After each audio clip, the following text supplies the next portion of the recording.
A single tap of the phone screen like this cost an Uber Eats delivery driver nearly $300 after a BC Supreme Court judge ruled touching a device once while driving is only allowed in certain circumstances, like answering a call, and not for operating an app.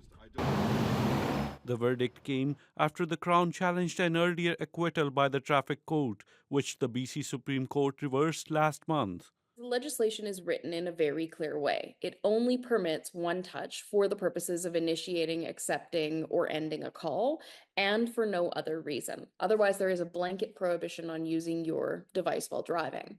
Kuljit Singh, who works for Uber and Uber Eats, thinks the judgment is unfair. We are losing money if we don't accept. And if we accept it, then we get like tickets. Singh says the current law makes it challenging for drivers who depend on their phones for their livelihood. Our job is on the phone. So that's the biggest deal. The Ministry of Public Safety and Solicitor General acknowledges the use of commercial apps was not as common when the laws were last updated.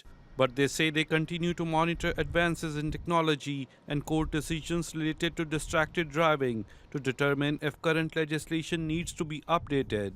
Last year, the province introduced new employment standards for app-based gig workers.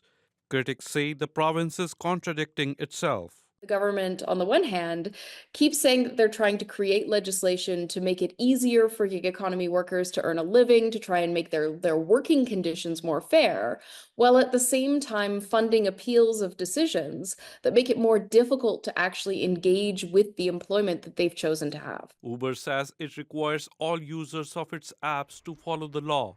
But Singh says with about 46,000 ride-hailing and delivery workers in BC, legislation needs to keep up with the times.